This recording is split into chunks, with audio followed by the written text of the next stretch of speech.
तो आज हम शुरू करने जा रहे हैं न्यू चैप्टर्स। इस चैप्टर का नाम है वेव्स। क्या नाम है? वेव्स। तो वेव्स के बारे में आप लोग देखे होंगे, सुने होंगे। नहीं देखे सुने होंगे तो अभी आप लोगों को समझाता हूँ।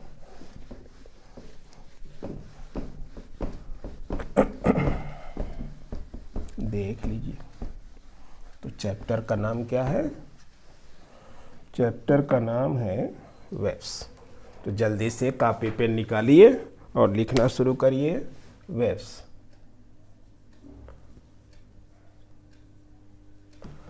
चैप्टर का क्या नाम है?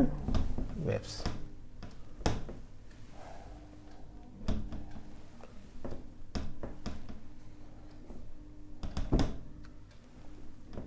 ओके। चैप्टर का क्या नाम है? वेव्स। तो ये आप लोग कहीं तालाब में पत्थर फेंके होंगे। तो जैसे ही पत्थर को फेंकते हैं तो एक गोल गोल तरंग जो है क्या करती है, ऐसे बढ़ते हुए किनारे तक आ जाती। या रस्सी को जो है एक एंड उसका बांध दीजिए, दूसरे एंड से क्या करिए, जब ऊपर नीचे रस्सी को मोशन कराते हैं तो उसमें भी एक वेव क्रिएट होती है। तो ये जो कुछ आप देख रहे हैं इनको क्या कहते हैं? वेव कहते हैं। तो ये वेव का डेफिनेशन क्या होता है इसके बारे में हम लोग लिखेंगे। तो आप ये डायग्राम बना सकते हैं। ये पहला हो गया। दूसरा डायग्राम क्या है कि अगर एक रोप को जो है ऊपर नीचे हम मोशन कराएं तो रस्सी कैसे कैसे हिलती है, ऐसे। और इसका एक एंड हमने बांध दिया यहाँ से, और इसको हाथ से जब ऊपर नीचे मोशन इसका कराते हैं तो क्या होता है, इसमें इस तरह की वेव बनती है। तो इन सबको क्या कहते हैं? वेव्स। तो हेडिंग डालिए wave, waves and wave motion.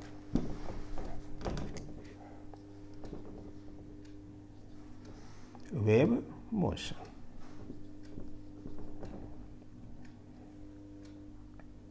Wave पर से लिखिए, पूरा मिटा लीजिए। इतना बनाने के बाद इसको बना लिया, बनाने के बाद हेडिंग डालिए।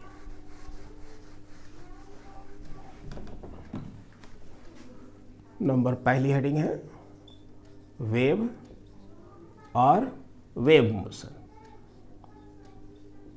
Wave motion.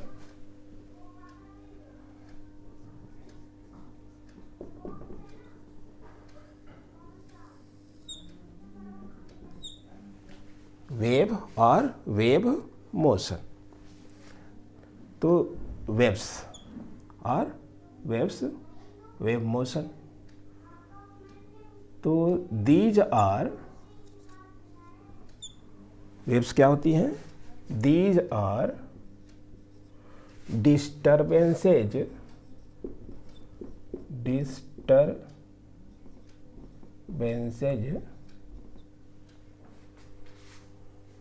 these are disturbances which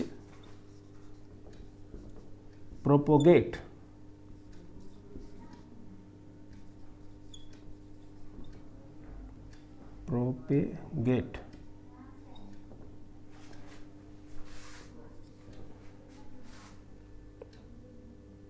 get from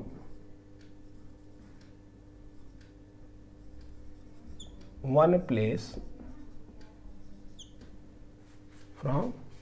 place to another place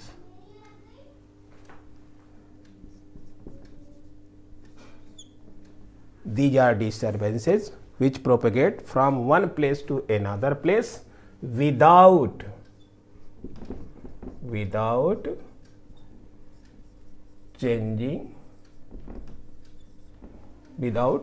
changing its form.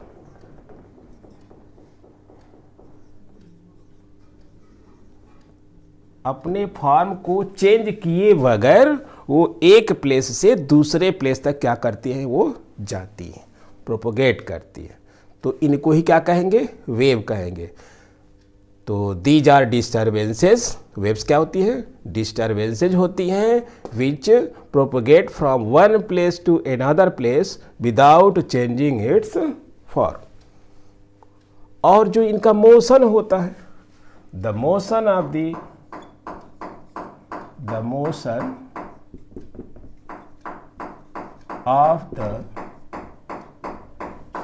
motion of these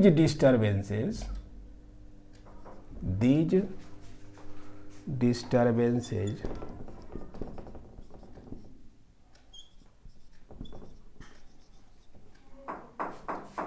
is called wave motion. Wave motion.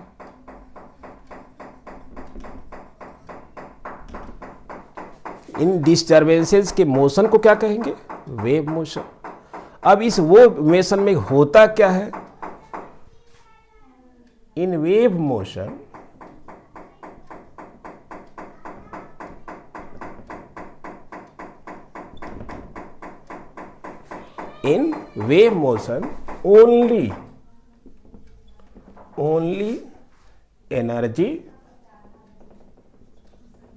only energy and momentum is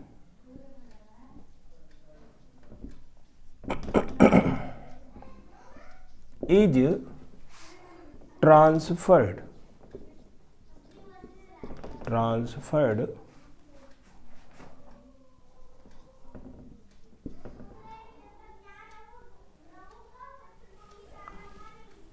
only energy and momentum is transferred from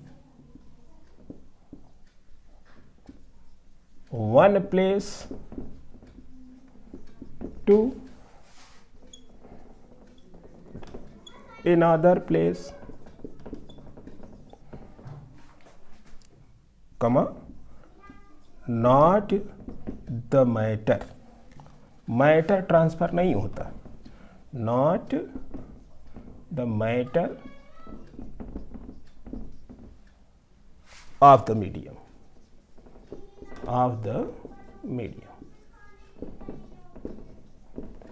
यानी जब wave motion होगा उस case में energy और momentum, केवल energy और momentum का transfer होगा। यानी वेव यहाँ से वहाँ तक गई तो उस केस में क्या होता है, एक पॉइंट से दूसरे पॉइंट तक गई है तो उस केस में एनर्जी जो है यहाँ से यहाँ जाएगी। ऐसा नहीं हुआ कि यहाँ का जो मैटर है उठ करके चला है यहाँ, तो ऐसा नहीं होगा, केवल उस पॉइंट तक जाएगी एनर्जी और वहाँ से एनर्जी और मोमेंटम आगे बढ़ जाएगा, पॉइंट वहीं का वहीं रह जाएगा। जैसा कि हम देख सकते हैं इस एक्सपेरिमेंट करके कि तालाब में एक कार का टुकड़ा जो है डाल दीजिए और पत्थर को डालिए, तो पत्थर डालने के बाद क्या कहते हैं, कार को वहीं पर ऊपर नीचे जंप करता है, आगे नहीं बढ़ता है, केवल वेव जो है वो आगे बढ़ जाती है। किसके फॉर्म में, एनर्जी और मोमेंटम के फॉर्म में। तो in wave motion only energy and momentum is transferred from one place to another place, not the matter of the medium. ठीक है, अब ये जो भी वेव होगी, वेव जो है वो these are two kind. Next आगे लिखिए, waves are of two types, waves are of two types.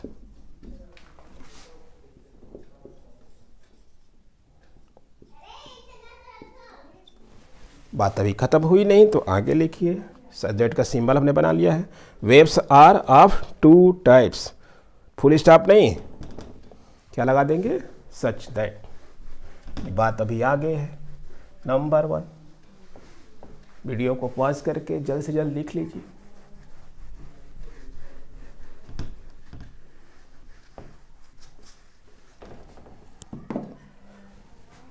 Number 1, mechanical waves.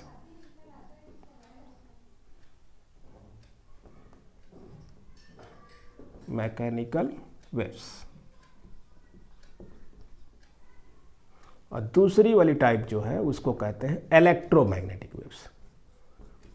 Electromagnetic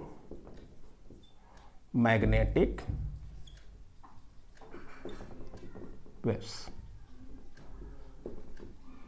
ये दो टाइप की वेव्स होती हैं। पहली वेव का नाम है मैकेनिकल वेव्स, दूसरी वेव का नाम क्या है? Electromagnetic wave. ये मैकेनिकल वेव जो है इसके रिक्वायर मीडियम क्या करती है? Require medium.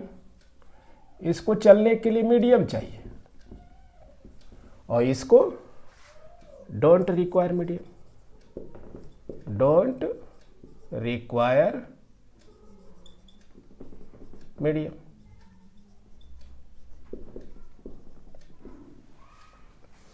यानी हमारे पास दो वेव होंगी, एक वेव के लिए मीडियम की रिक्वायरमेंट होगा और एक वेव के लिए मीडियम की रिक्वायरमेंट नहीं होती है। तो जिन वेव्स के लिए मीडियम का रिक्वायरमेंट नहीं होता है उनको कहते हैं इलेक्ट्रोमैग्नेटिक वेव्स, और जिनके लिए मीडियम का रिक्वायरमेंट होगा उनको कहेंगे मैकेनिकल वेव्स। तो इसके बारे में हम लोग क्लास 12 में पढ़ेंगे। किस में पढ़ेंगे? क्लास 12 के बारे में। जब 12th में पहुंचेंगे उस समय इलेक्ट्रोमैग्नेटिक वेव्स के बारे में डिटेल में हम लोग पढ़ेंगे। अभी केवल इतना ही जानेंगे कि इनके प्रोपगेशन के लिए मीडियम का रिक्वायरमेंट नहीं होता। अब नेक्स्ट हेडिंग डालिए, जो हम लोगों को पढ़ना है वो फर्स्ट मैकेनिकल वेव्स। तो हेडिंग डालिए मैकेनिकल वेव्स।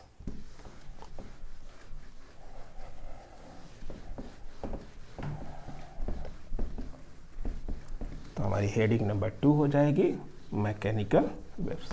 फर्स्ट हेडिंग थी wave and wave motion. Number 2 डालिए mechanical waves.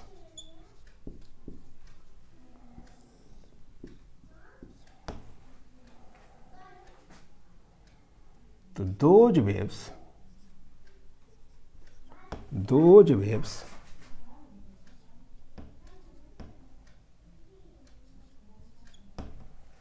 those waves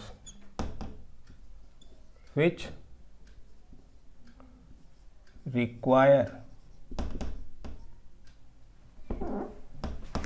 medium for their propagation,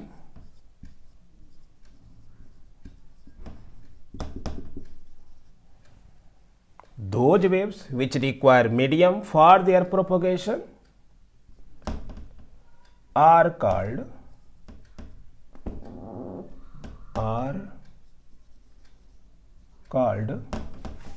mechanical waves, are called mechanical waves। यानी मैकेनिकल वेव्स के लिए मीडियम का रिक्वायरमेंट होता है। अब मैकेनिकल वेव्स जो है, these mechanical waves are of 2 types. तो लिखिए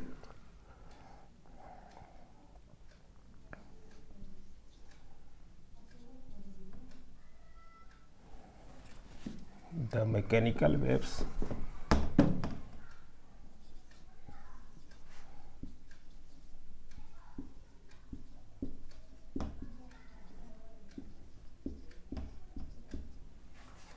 are of 2 types। Number 1, first transverse waves।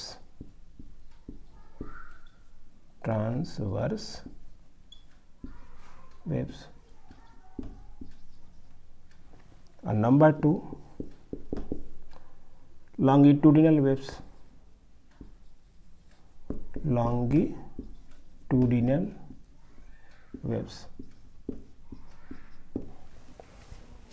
तो मैकेनिकल वेव्स में भी 2 टाइप आ गया। एक को कहते हैं ट्रांसवर्स वेव्स, दूसरी को कहेंगे लॉन्गिट्यूडनल वेव्स। तो कौन सी मैकेनिकल वेव है, किनको कहेंगे ट्रांसवर्स वेव्स और किनको कहेंगे लॉन्गिट्यूडनल वेव्स। तो हेडिंग डालिए ट्रांसवर्स वेव्स। जल्द से लिख लीजिए वीडियो को पॉज करके।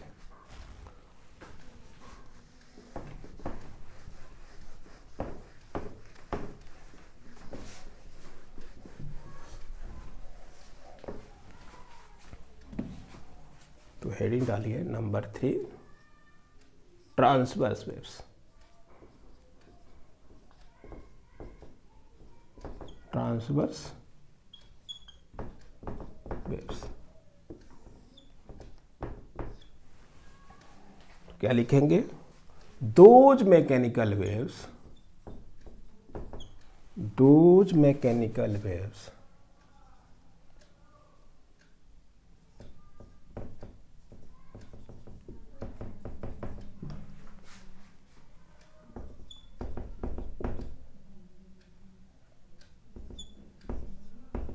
by virtue of which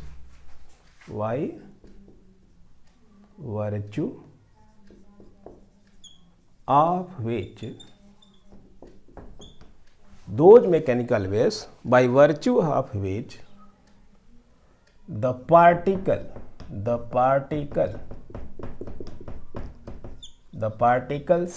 of the medium, क्योंकि इन वेव्स के लिए मीडियम की जरूरत पड़ती है, तो by virtue of which the particles of the medium oscillate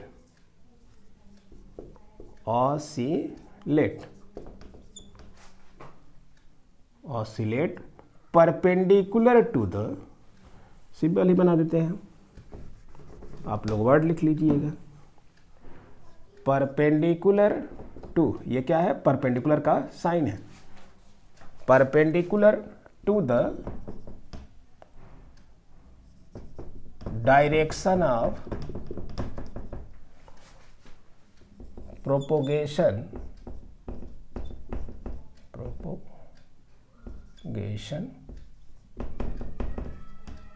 direction of propagation of the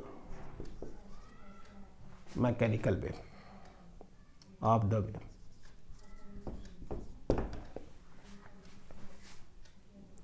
So those mechanical waves by virtue of which the particles of the medium oscillate perpendicular to the direction of propagation of the wave, are called transverse waves. Transverse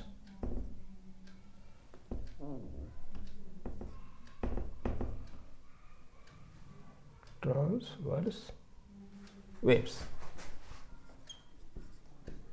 इसको diagram से समझते हैं, बनाइए diagram. कभी कभी word से समझ में नहीं आता तो इसका डायग्राम बना लेते हैं।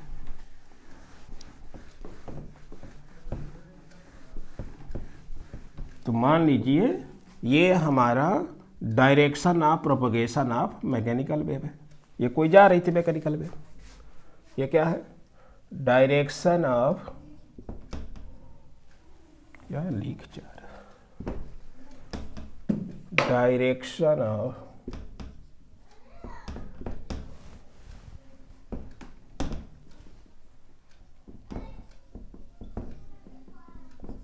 Propagation of wave. यहां वेव का मीनिंग क्या है? Mechanical wave. तो अगर ये डायरेक्शन ऑफ प्रोपगेशन हो और यहाँ जब ये पार्टिकल के पास पहुँची, इस वाले पार्टिकल के पास, फिर यहाँ पहुँची, फिर यहाँ पहुँची, फिर यहाँ पहुँची, यहाँ पहुँची, इन पार्टिकल से हो करके क्या किए? ये गुजरी। तो जैसे ही ये इन पार्टिकल के पास गुजरी तो ये पार्टिकल जो ऑसिलेट करना शुरू किए, कैसे? इसके डायरेक्शन में ऑसिलेट नहीं किए, इसके डायरेक्शन के परपेंडिकुलर ऑसिलेट करना शुरू कर दिए। ऐसे ऐसे ये वाला भी जब इसके पास वेव पहुंची तो ये भी ऐसे ऐसे ऑसिलेट करने लगा, और ये भी सब के सब क्या किए? ऐसा नहीं है कि कुछ ऐसे करने लगे, कुछ ऐसे वैसे करने लगे, या किसी और डायरेक्शन में। सब के सब एक ही डायरेक्शन में ऑसिलेट करते हैं। वो डायरेक्शन क्या होता है? Perpendicular to the direction of propagation of wave. यानी इनके बीच जो एंगल बनेगा वो कितना बनेगा? Theta equal to 90 degree. किसके किसके में? डायरेक्शन और ऑसिलेशन का डायरेक्शन। तो ये पार्टिकल ऑसिलेट कर रहे हैं, जिनको कि मैंने ये डार्क डार्क बनाया है। एक पार्टिकल यहाँ पे, दूसरा पार्टिकल यहाँ पे, तीसरा यहाँ, चौथा यहाँ, पांचवा यहाँ। तो सारे पार्टिकल कैसे ऑसिलेट कर रहे हैं? Perpendicular to the direction of propagation of wave. तो ऐसे वेव को कहेंगे कि ये जो वेव हमारी प्रोपगेट की है वो कैसी है? ट्रांसवर्स वेव है। यानी इनके ऑसिलेशन के डायरेक्शन को देख करके वेव का डिसीजन होता है। तो इस नॉलेज को याद रखेंगे कि अगर पार्टिकल जो है ऐसे ऑसिलेट कर रहे हैं कि उनका डायरेक्शन जो है डायरेक्शन ऑफ प्रोपगेशन के परपेंडिकुलर है, तो ऐसे केस में वेव जो गुजरी है वो कैसी है? ट्रांसवर्स वेव है।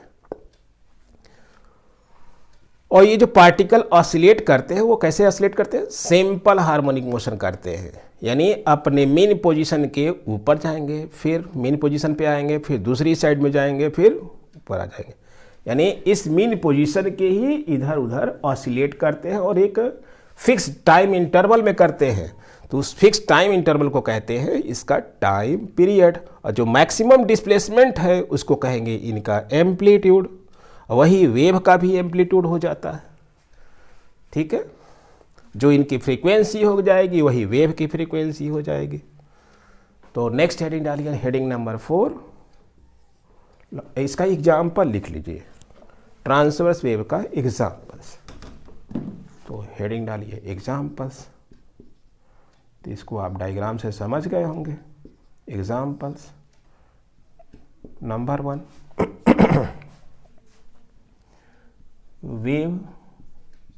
waves produce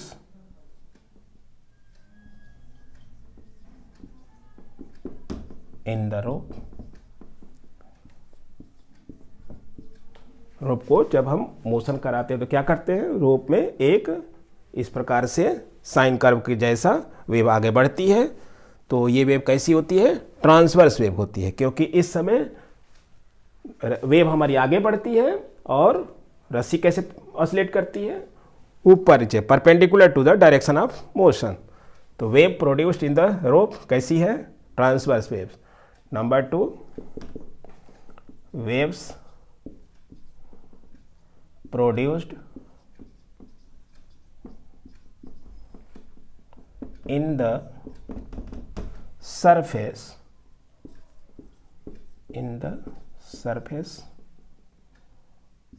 of a liquid. Liquid के सरफेस में, सरफेस के अंदर नहीं, वो सरफेस में जो है कैसी वेव प्रोड्यूस होती है? वो ट्रांसवर्स वेव प्रोड्यूस होती है। तो waves produced in the surface of a liquid etcetera. ठीक है, तो ये हो गया हमारे ट्रांसवर्स वेव्स का एग्जाम्पल। अब नेक्स्ट हेडिंग डालिए, longitudinal waves. Longitudinal waves, heading number 4, longitudinal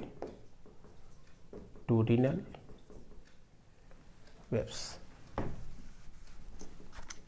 आप लोग मिटा के ना लिखिएगा, ये नेक्स्ट हेडिंग है। नहीं तो मेरी तरह आप लोग भी मिटा मिटा के लिख लेंगे, हमारे पास तो सुविधा है। तो नेक्स्ट हेडिंग क्या है? Longitudinal waves. तो लिखिए, those mechanical waves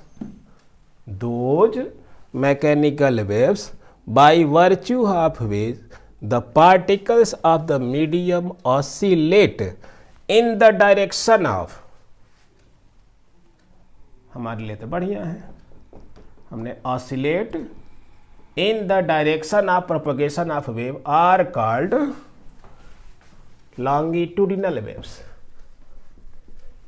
are called longitudinal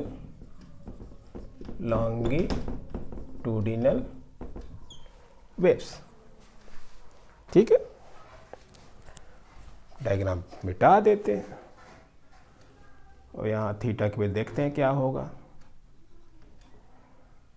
और ये मिटा दिया हमने, और ये डायरेक्शन हमने बना दिए। ये क्या है? Direction of propagation of wave. अगर कोई मैकेनिकल वेव इधर जा रही है तो उसका डायरेक्शन ऑफ प्रोपगेशन, और इसमें जो पार्टिकल है, मान लीजिए जब वेव यहाँ गई इस पार्टिकल के पास, फिर यहाँ के बाद दूसरे पार्टिकल के पास गई, फिर तीसरे पार्टिकल के पास, फिर यहाँ गई, फिर यहाँ गई, फिर ऐसे करते करते सारे पार्टिकल के पास गुजरी। तो जैसे ही इस पार्टिकल के पास वेव गई तो ये पार्टिकल इसके परपेंडिकुलर ऑसिलेट ना करके इसी के डायरेक्शन में ऑसिलेट करने लगा। ऐसे ये वाला इधर गया, फिर इधर आया, ये वाला इधर आया, इधर ऑसिलेट किया, ये वाला कैसे ऑसिलेट किया? इधर इधर, लेफ्ट राइट, लेफ्ट राइट, ये वाला इधर। तो क्या देख रहे हैं? अपने अपने मीन पोजीशन के इधर उधर ऐसे ऐसे ऑसिलेट कर रहे हैं। ये वाला ऐसे, ये भी ऐसे, ये भी ऐसे। तीन का डायरेक्शन क्या है? Direction of oscillation in the direction of propagation of wave. तो कोई पूछे कि इसमें थीटा की वैल्यू कितनी है? 0 डिग्री। ये थीटा एंगल किन के बीच में है? इनके ऑसिलेशन के डायरेक्शन और डायरेक्शन ऑफ प्रोपगेशन में कितना एंगल बना हुआ है? Theta equal to 0। यानी अगर जब इनका ऑसिलेशन इनके डायरेक्शन में हो, वेव के डायरेक्शन में हो, तो उस केस में जो वेव प्रोपगेट करती है उस वेव को क्या कहते हैं? Longitudinal wave, longitudinal mechanical waves, क्योंकि मैकेनिकल वेव्स के लिए ही मीडियम का रिक्वायरमेंट होता है।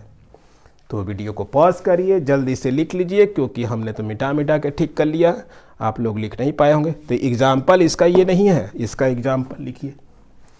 इसका एग्जाम्पल, वेव प्रोड्यूस इनसाइड, ये वाला काम तो चल जाएगा, ये नहीं चलेगा, ये फर्स्ट एग्जाम्पल इसका नहीं चलेगा।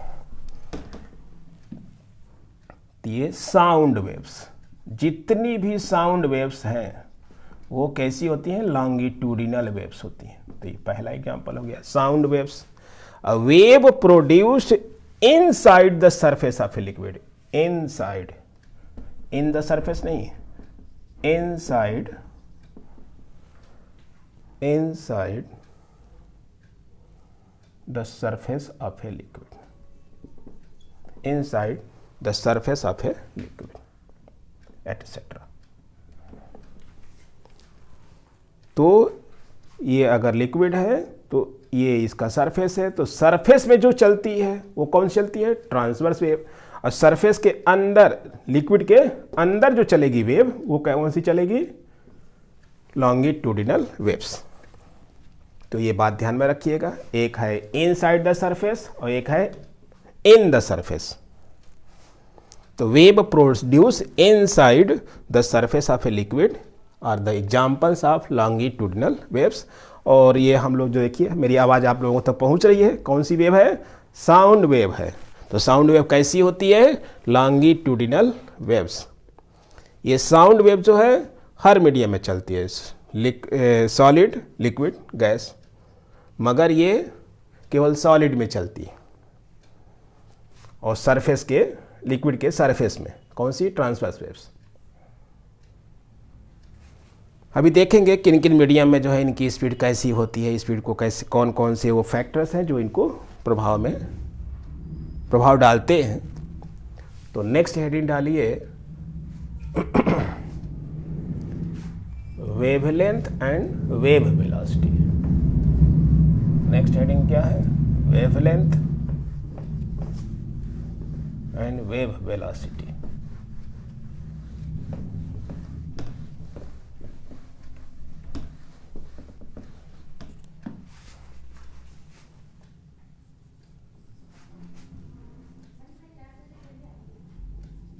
वेवलेंथ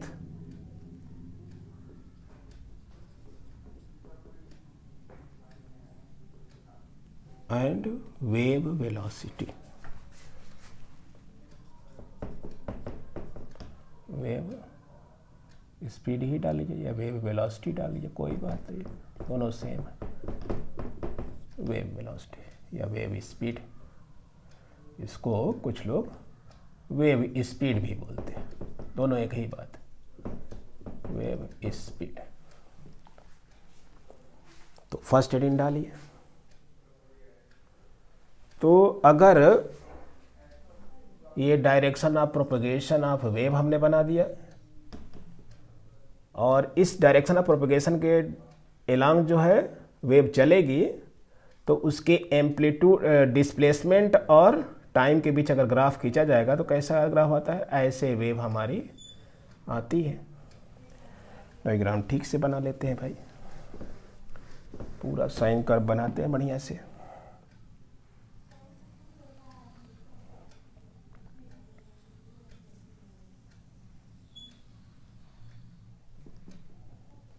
तो ये हो गया हमारा direction of propagation of wave, direction of propagation of wave. और इधर क्या है, डिस्प्लेसमेंट, पार्टिकल का डिस्प्लेसमेंट।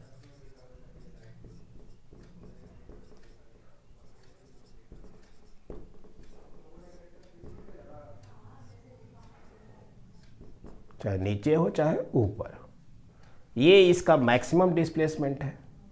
पार्टिकल जब मैक्सिमम डिस्प्लेस्ड हुआ था तो इसको कहेंगे एम्पलीट्यूड। यहाँ पर ये मैक्सिमम डिस्प्लेसमेंट, वो नीचे की ओर है लेकिन मैक्सिमम डिस्प्लेसमेंट है,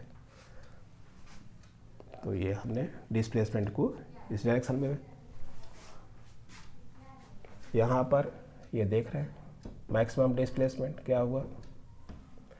तो ये जो पॉइंट है, इस पॉइंट को कहते हैं क्रेस्ट। इन क्रेस्ट के बीच का जो डिस्टेंस होता है यही वेवलेंथ हो जाता है। और डिस्टेंस, तो ये डिस्टेंस कितने देर में कवर होता है,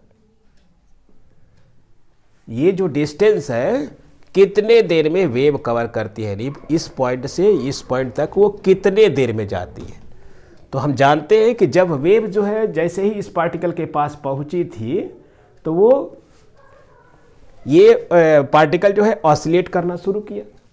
तो ऑसिलेशन, एक ऑसिलेशन कंप्लीट करने में ये वेव जो है क्या करेगी, यहीं पर बैठी तो रही नहीं, यहाँ से वो आगे बढ़ जाती है। तो जितनी दूर आगे बढ़ती है उसको ही क्या कहते हैं, वेवलेंथ। कितने टाइम इंटरवल में, टाइम इंटरवल कैपिटल टी में। तो लिखिए पहली हेडिंग वेवलेंथ।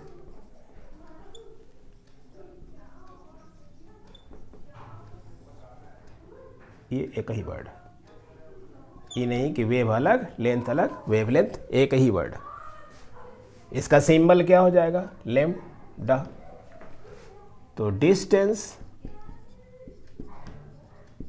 पहली बात की है डिस्टेंस होती है, तो distance travelled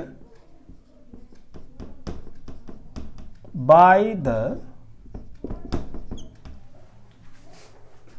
mechanical wave. Bye the wave लिख देते हैं, वेव का मतलब है यहाँ पर मैकेनिकल वेव, इलेक्ट्रोमैग्नेटिक वेव हम लोग क्लास 12 में पढ़ेंगे। तो distance travelled by the wave in the time interval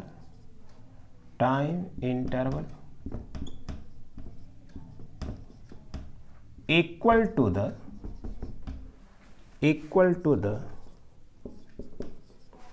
period of oscillation of the particles of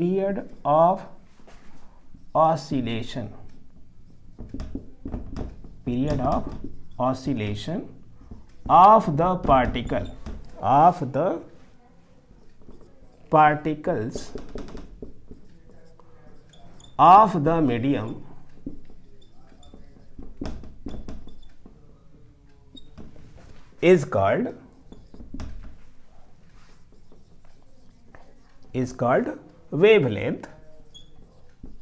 is called wavelength,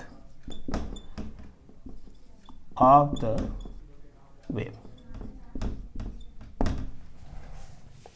तो distance traveled by the wave in the time interval equal to the period of oscillation of the particles of the medium is called wavelength of the wave.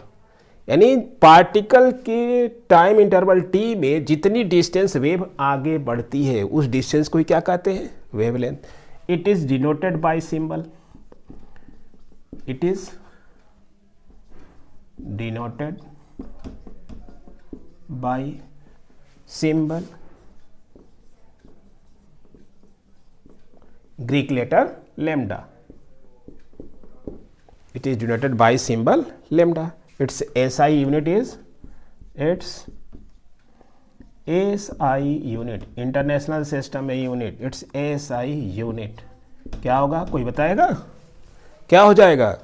ये distance होती है तो इसकी SI unit क्या हो जाएगी, metre, small m। It's SI unit is metre. तो mathematically कैसे लिख सकते हैं, 10 लेम्डा क्या हो गया, डिस्टेंस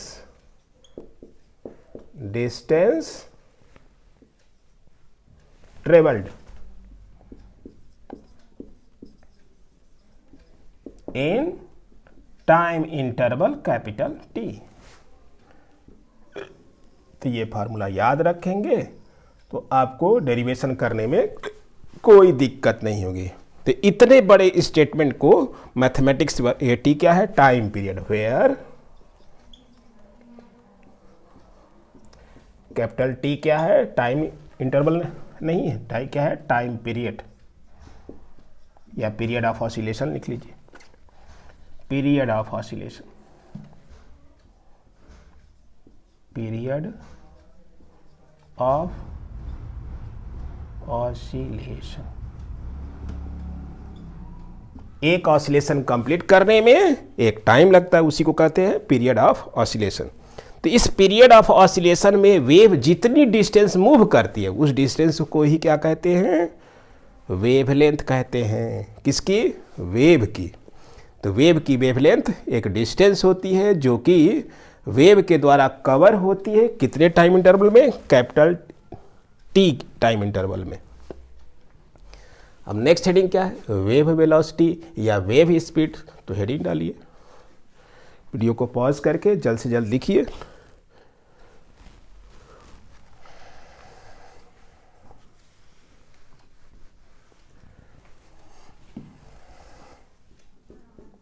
सेकंड है वेव वेलोसिटी, वेव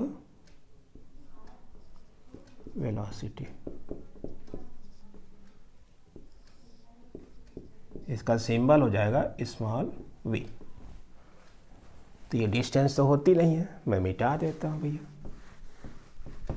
लिख लिया सभी ने, जल्द से लिखिए कि रजाई से आप लोग अभी बाहर ही नहीं निकले, जल्द से निकलिए। अमित पांडे,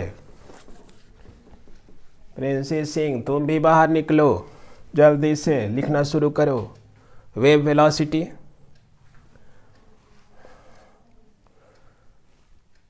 तो ये जहां भी वेलोसिटी या इसी का क्या नाम है, वेव स्पीड, दो नाम है, वेव स्पीड। तो स्पीड का डेफिनेशन हम लोग जानते हैं कि किसी भी ऑब्जेक्ट का स्पीड जो होता है यूनिट डिस्टेंस में जो डिस्टेंस कवर्ड होता है उस डिस्टेंस को ही क्या कहते हैं, उसकी स्पीड कहते हैं। तो वेव के केस में भी क्या होगा, वेव भी तो दौड़ रही है, तो वेव जो है हमारी यूनिट सेकेंड में जितनी डिस्टेंस कवर करेगी उसको क्या कहेंगे हम, उसकी वो स्पीड है। तो लिख डालिए, distance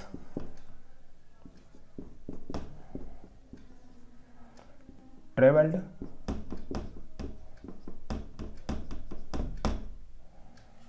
distance traveled by the wave in 1 second. 1 second. Distance traveled by the wave in 1 second, comma, is called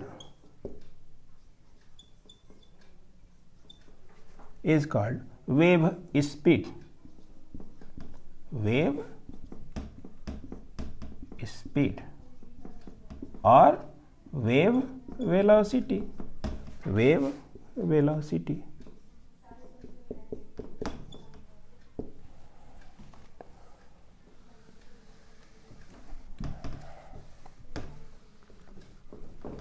it is denoted by symbol small v. Small v. Its SI unit is meter per second.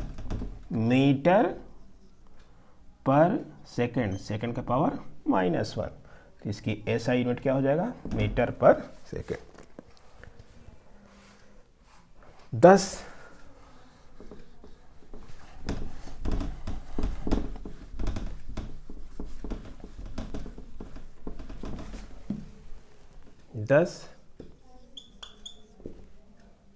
V equal to mathematically क्या लिखेंगे? Mathematically, नहीं mathematics वाला कैसे लिखेगा? V equal to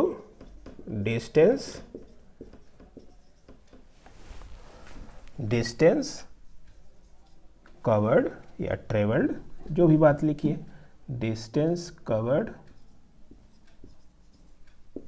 bye the wave in 1 second. तो 1 second में जो distance cover करती है उसी को क्या कहते हैं? तो दोनों का मैथमेटिकल टर्म अगर याद है तो आप इनके बीच रिलेशन ऑब्टेन कर सकते हैं, और डेफिनेशन अगर याद नहीं है तो फिर आप हमसे कमेंट करके यही पूछेंगे, सर जी ये कैसे आया? तो वही यूनिटरी मेथड लगाएंगे और फिर आप कहेंगे कि कैसे आया। तो ऐसा ना करिए, आप इसका मैथमेटिकल रिजल्ट ज़रूर याद रखिए। अगर आपको स्टेटमेंट याद नहीं होता है तो मैथमेटिकल रिजल्ट ज़रूर याद रखिए। इस मैथमेटिकल रिजल्ट से ही हम लोग डेरिवेशन करेंगे। तो नेक्स्ट हेडिंग और लास्ट हेडिंग आज के लेक्चर का वो डालिए, रिलेशन बिटवीन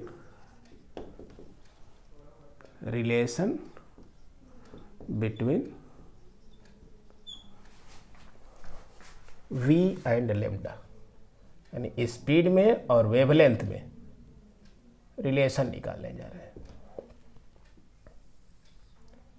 जल्दी से लिखिए, लिख लिया? जल्दी से लिखिए। तो वेलोसिटी के बारे में क्या देखा? Distance travelled by the wave in 1 second is called wave speed और a wave velocity. It is denoted by symbol v. Its SI unit is meter per second. Thus mathematically v equal to distance covered by the wave in 1 second. तो इसको आप याद रखेंगे, जो भी box में है ये अपने दिमाग रूपी बॉक्स में क्या करेंगे? इसको कैद रखेंगे। ज़रूरत हो तो उस समय दिमाग का बक्सा खोल लेंगे और निकाल लेंगे। तो इसको मिटा देते हैं भाई। जल्दी से अमित पांडे लिखना शुरू करो, ध्यान से पढ़ो, थोड़ा टेक्स्ट बुक भी पढ़ो।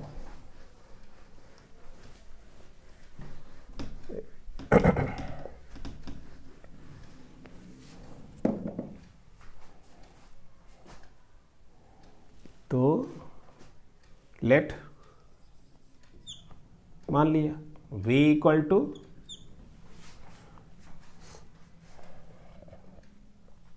वेलोसिटी ऑफ द वेव मान लिया भाई। नहीं जानते v क्या है? तो v velocity of the wave है। वेव का मीनिंग मैकेनिकल वेव। और लेम्डा क्या है? एंड लेम्डा, इसको भी मान लिया। ये क्या है? Wavelength. Wavelength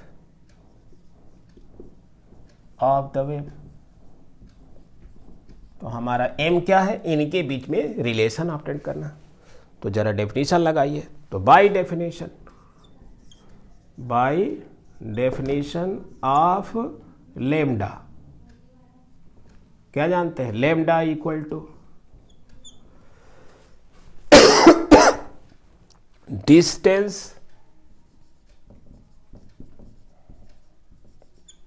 travelled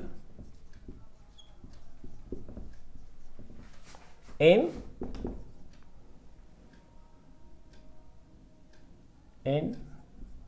time interval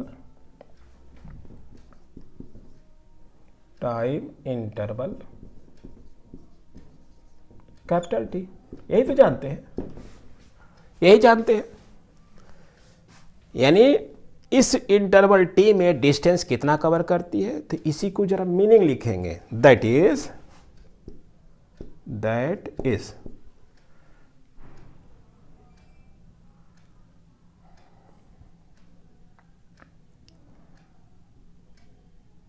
in time interval, thus in time interval capital T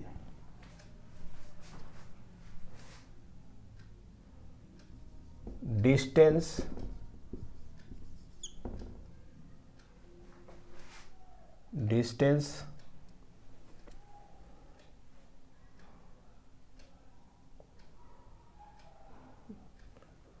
in time interval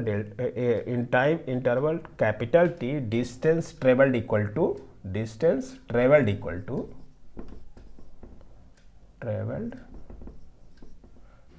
कितना है, लैम्डा। हमने उलट के लिखा है,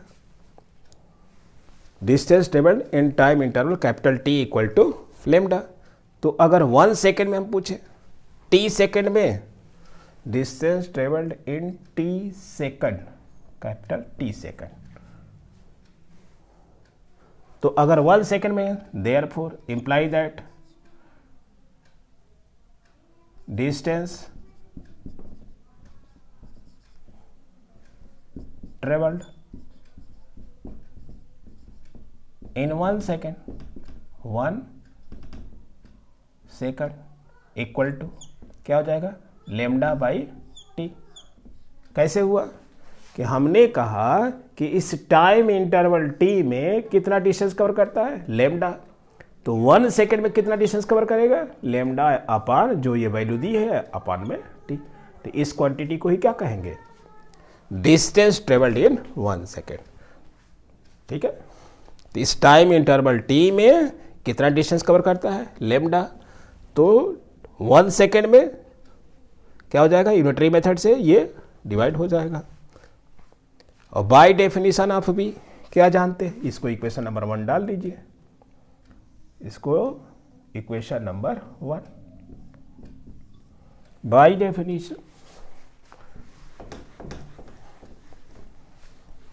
डेफिनेशन ऑफ बी, देखिए मैं उतना मिटाया नहीं। बी का क्या डेफिनेशन है, distance covered by the wave in 1 second. तो क्या लिखेंगे, by definition of B, and by definition of v, v equal to distance travelled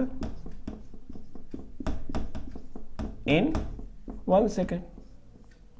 अभी हम लोग ये देखिए इक्वेशन 1 में निकाले क्या है, डिस्टेंस ट्रेवल्ड इन 1 सेकेंड की वैल्यू कितनी मिली है, लैम्डा अपान टी। कितनी मिली है, लैम्डा अपान टी। यानी ये जो लेफ्ट में वर्ड लिखा हुआ है वही तो राइट में लिखा हुआ है। इसका मतलब क्या हुआ, इस वैल्यू को पुट कर देंगे। तो v इक्वल टू इस डिस्टेंस को हम लोग निकाल लिया, कितना है, lambda upon T. Lambda upon T, T क्या है, पीरियड ऑफ ऑसिलेशन। तो ये हमारा relation between v and lambda आ चुका है। अगर फ्रीक्वेंसी दी हुई हो तो फ्रीक्वेंसी का फार्मूला हम लोग जानते हैं, v equal to 1 upon T को क्या कहते हैं, फ्रीक्वेंसी n। तो v equal to n lambda. क्यों हुआ, क्योंकि n इक्वल टू हम लोग जानते क्या है, 1 अपान कैपिटल टी। ये सिंपल हार्मोनिक के चैप्टर में हम लोगों ने डेरिवेशन इसका किया था। तो ये हमारा this is the required relation between v and lambda. n क्या है, फ्रीक्वेंसी। यहां पर मीनिंग लिख दे रहे हैं, where n equal to frequency.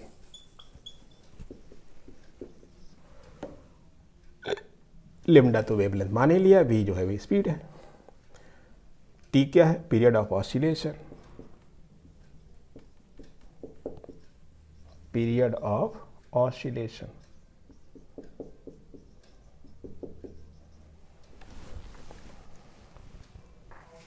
तो this is a required relation between V and lambda.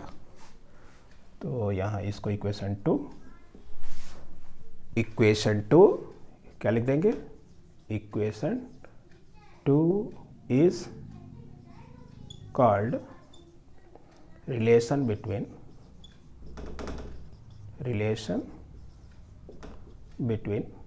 We and lambda, या लिख सकते हैं which is called relation between V and lambda, जो कि हेडिंग हमने डाला है, relation between V and lambda. और इसी के साथ आज का ये लेक्चर यहीं समाप्त होता है। Thank you.